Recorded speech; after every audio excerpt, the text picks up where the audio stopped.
always thought my family was boring. Quiet, stable, small town kind of boring. I'm 33 now, and I grew up in a suburb where everyone knew everyone. My dad, Ron, worked in insurance. My mom was a librarian. I have one younger brother, Evan, and a childhood filled with soccer practice, grilled cheese dinners, and the same summer camping trips every single year. There was never drama. No late-night fights. No secrets. Or so I thought. My dad passed away suddenly 5 weeks ago. A heart attack. No warning signs. He was 63 and still working full-time. One minute he was fine, the next he was gone. We were all blindsided, especially my mom. They'd been married 38 years. She crumbled. The funeral was on a Thursday. It was raining. Everyone from town showed up, saying the usual stuff. He was such a kind man, always smiling. He loved his family. And then it happened. We were about to head to the reception when a woman and 2 teenage boys walked up to the casket. At first, I thought they were just distant relatives. But something felt off. The woman looked too composed, too calm, like this wasn't a shock for her. And when the older boy, maybe 17, leaned over and whispered something to my dad's photo, the hairs on my neck stood up. After a few minutes, they turned to leave, and the woman caught my eye. She didn't look away. She stared back with this unreadable expression. Not sadness, not pity, something else. I couldn't stop thinking about them. Later that night, I asked my mom who they were.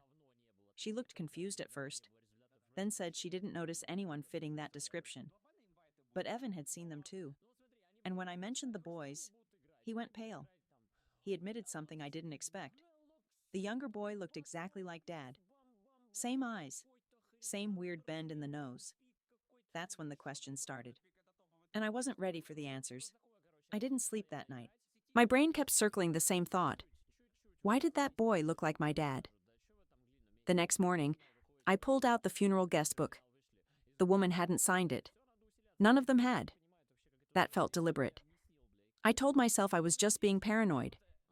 Grief messes with your head, right? But something inside me kept screaming that this wasn't nothing. So I did what any normal person would do. I became a detective. I drove to the funeral home and asked if they had security footage from the service. They looked at me like I was nuts, but the receptionist was kind enough to ask the manager. Long story short, they showed me the front entrance footage on mute. There she was. Brown hair, dark trench coat, carrying a black umbrella. 2 boys at her side. She arrived late, didn't talk to anyone, stood in the back during the service, then approached the casket only after most people had left. I paused the screen. Zoomed in. The boy. I couldn't deny it anymore. He looked exactly like Evan did in high school. The same jawline, same awkward height. I felt like I was staring at a ghost version of my brother. I left the funeral home with this pit in my stomach. I didn't know what I was looking for, but I had to know who they were, why they came, and why no one else seemed to know them. Later that day, Evan called. He sounded uneasy. Said he'd been thinking about the kid all night too. Said he couldn't shake the feeling that Dad had, well, another life. That word made me feel physically ill. Another life? It sounded crazy, unreal, like something you only hear in movies or crime podcasts, not something that actually happens to normal families with backyard barbecues and camping traditions. Still, I told Evan what I saw on the footage. He got quiet, then said, "Okay, then we find out who they are." So we started digging, and we didn't have to dig far. What we found blew up everything we thought we knew about our father. It started with a simple search. Evan and I remembered the license plate on the woman's car, or at least part of it. I jotted it down at the funeral, not really knowing why. We plugged what we had into a reverse plate lookup tool online. Took a few tries and $29.99 later, but we found a name, Claire Whitmore. We didn't recognize it. Not a family friend, not a coworker. But the address? That hit hard. She lived 10 minutes away. Same town, same schools, same grocery stores. All these years, she was that close. Her house was on the east side, the slightly newer neighborhood with the cookie-cutter 2 stories. I knew the street. I'd driven by it 100 times. The moment we saw the address, Evan whispered, "Dad used to take that route every time he went to the gym." Except, our dad didn't go to the gym. We stared at each other, and the air felt heavy. Everything we thought was just suspicion suddenly felt like certainty. The next part wasn't easy, but I needed answers. We both did. So 2 days later, I drove to Claire's house. Alone. I didn't tell my mom. I didn't tell Evan. I just went. I rehearsed a dozen ways to start the conversation. None of them felt right. What was I even going to say? Hi, I'm Ron's daughter. Did my dead father secretly have a second family with you? I parked across the street and sat in my car for 10 minutes. Watching. The house looked normal. 2 bikes on the lawn, a wind chime hanging by the door. Then, right as I was about to lose my nerve, the door opened. Claire stepped out. No makeup, sweater and jeans, carrying a bag of trash to the bin. And then the older boy came outside. The same one from the funeral. I swear to you, seeing him up close made my stomach drop. It was like looking at my dad as a teenager. There was no denying it. He was ours, whether I liked it or not. That was the moment I knew. This wasn't a theory anymore. My dad had another family, and they were real. I don't know how I found the nerve, but I got out of the car. Claire had just thrown the trash into the bin when she noticed me. She didn't flinch. She just stood there, like she'd been waiting for this moment. I walked up the driveway slowly, heart thudding in my ears. Every step felt like a betrayal of my mom, of Evan, of the life I thought I knew. When I got close, she spoke first. She said my name, not in a questioning way. She knew who I was. That completely threw me. She said, "You look just like him when you're upset." I froze. I didn't even know how to respond. The only thing that came out was, "Who are you?" She didn't invite me in. She didn't offer excuses or start apologizing. Instead, she looked me in the eye and said, "I was with your father for 18 years. He was in love with me, but he never stopped loving your mom either." It felt like the world tilted under my feet. I think I whispered, "What?" But my voice cracked. Claire took a deep breath, and then everything spilled out, like she'd been carrying it for years. They met at some insurance conference. She was a young single mom working in admin, and he was, well, Ron. Warm, funny, magnetic. She had no idea he was married at first. By the time she found out, she was already in love. According to her, my dad swore he was going to leave my mom. But he never did. Every year, some excuse. Evan's starting school. She's not doing well mentally. Give it time. But he kept seeing Claire. Kept splitting his life in two. She even said he had a second phone. A whole other life built on lies and perfect time management. When I asked her how she lived with that, knowing he had a family, she looked pained. Said she convinced herself he was just trapped, that she was his real love, and eventually, things would change. But they never did. And the boys? Yeah, they were his. One of them was even named Caleb Ron Whitmore. I nearly threw up. She said he visited every week, sometimes twice. Birthdays, holidays, he was there. While we were opening presents on Christmas morning, he'd run out for coffee and show up at their house with a whole other set of gifts. He watched them grow up, went to their soccer games, held parent-teacher conferences, and all that time, he was still coming home to us, to my family, to me. I left Claire's house in a daze. I don't even remember driving home. I don't remember anything but the pounding in my head and the way her words kept looping. He was there every week. He never stopped loving your mom. He had 2 lives. It made me feel disgusting, like I'd been complicit in something I never agreed to. Like my childhood, my family, my identity was built on a foundation that was already cracked. We just didn't know it yet.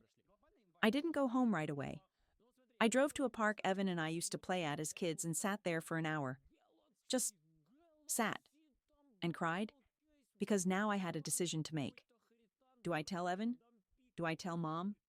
Do I drag this secret into the light and burn down the only version of Dad they still have? Or do I leave it buried with him? By the time I got home, Evan was already at the house. He was pacing in the driveway, phone in his hand. He saw my car and rushed up, asking where I'd been. Said he'd called 6 times. I hadn't even noticed. I couldn't lie. I told him everything. Every word Claire said, every awful truth. He didn't speak for a long time, just sat on the curb next to me, head in his hands. Then he asked the one thing I couldn't answer. Why didn't he tell us? Not, why did he cheat? Or, how could he lie? But why didn't he give us the truth, even at the end? We talked for hours that night. Evan flipped between rage and confusion. I mostly just felt numb. But eventually, we agreed on one thing. Mom couldn't find out. Not now. Not like this. She was already drowning in grief. Already talking to photos and playing his voicemails just to hear his voice. If we told her that Dad had a secret family, one with teenage sons who shared his name and face, it would destroy her. And we weren't going to be the ones to swing that hammer. At least not yet. But here's the thing. Secrets don't stay buried forever. We tried to move on. Evan and I made a pact. Keep it between us. Let Mom grieve the man she thought she knew. Let her memories stay intact. We didn't want to rewrite her entire marriage in one brutal conversation. But the problem with secrets is that they don't like staying quiet. And it didn't take long for the cracks to show. It started small. A week after the funeral, Mom was sorting through Dad's nightstand, looking for an old insurance policy.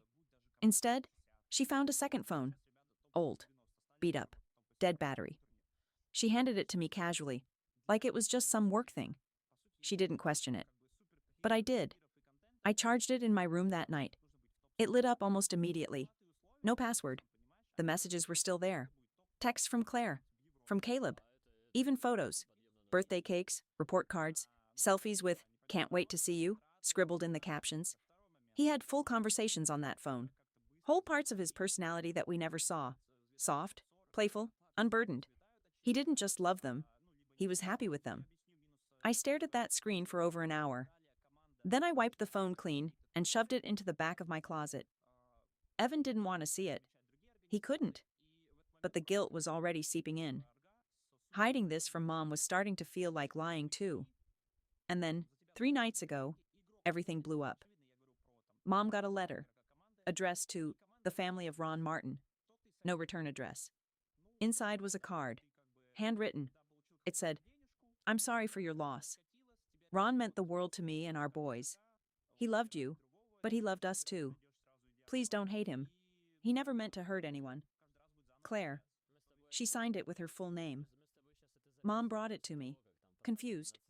She didn't understand what it meant. She asked if I knew who Claire Whitmore was. I lied. I said I had no idea. And for the first time in my life, I felt like a coward. After I lied to my mom, I couldn't sleep. I stared at the ceiling all night, my chest tight with the kind of guilt that sits on you like a weight. She kept that card on the kitchen table, like maybe if she looked at it long enough, the truth would rise out of the ink. She didn't mention it again that day, or the next, but I could tell it was eating at her. She kept going quiet mid-sentence, zoning out more often. She even skipped her weekly book club for the first time in years. I wanted so badly to protect her, but suddenly I wasn't sure I was doing the right thing anymore. 2 nights ago, Evan called me. I hadn't told him about the letter yet, but I didn't need to. He already knew. Apparently Claire had sent one to him too. Not at our house, but to his work. His office address, which she should have had no way of knowing. That freaked him out more than anything. It wasn't threatening, but it was too personal. Like she was reminding us that she knew who we were, even if the rest of the world didn't know who she was. He read me the letter. It was different from Mom's, more raw. "You deserve to know. You have brothers. I know you probably hate us, but I hope someday you won't. Ron was trying to do his best with all of us. I think he thought he could keep both lives alive forever. I think he believed love made it okay. Love made it okay." That line made Evan snap. He said he wanted to go public with the truth. Tell Mom. Tell everyone. He was done pretending our dad was some perfect man who lived and died without secrets. He said covering it up was like lying for him all over again. I begged him to wait. Just a little longer. I could tell Mom wasn't ready. I wasn't even sure I was ready. We fought. We never fight. He hung up on me, and I haven't heard from him since. Now I'm terrified that Evan's going to tell her before I can even try to prepare her. And I honestly don't know what would hurt her more, hearing the truth from us, or realizing we hid it from her for weeks. Evan told her, I found out the way you never want to find out someone broke your unspoken promise, through silence. I went over yesterday morning, like I always do now, to check in on her. I brought muffins, some dumb excuse to soften the ache we all still carry. She was in the living room, sitting perfectly still, holding the card from Claire in one hand and a photograph in the other. The photo was of Dad, with Claire and the boys. I didn't have to ask how she got it. Evan told her everything the night before. She didn't yell. She didn't cry. She didn't even look at me when I sat down across from her. She just kept staring at the picture, like she was trying to burn it into her memory before it all faded. When she finally spoke, her voice sounded older, fragile. She said, he used to tell me he was going to the gym. I never even questioned it. I wanted to tell her I was sorry, that we thought we were doing the right thing, that we didn't want to break her heart more than it already was. But none of it would have helped. She looked me straight in the eye and asked, if he hadn't died, would I have ever known? I didn't answer. I didn't have to. The silence said everything. She hasn't spoken to me since.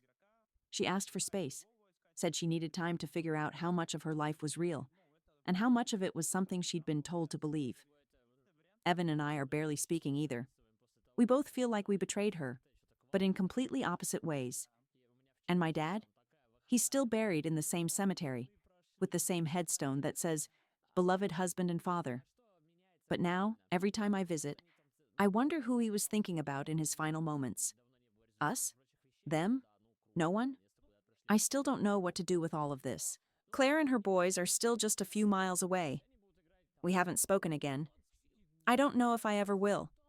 Part of me feels like I should meet them, that I owe it to myself to see them as people, not just symbols of betrayal. But the other part of me just wants to pretend none of it ever happened. Because the truth is, my dad didn't just die. He vanished. And what's left of him is scattered between two families, neither of which he ever had the courage to fully choose. I wish this ended with clarity, or healing, or even revenge. But all I'm left with is a question.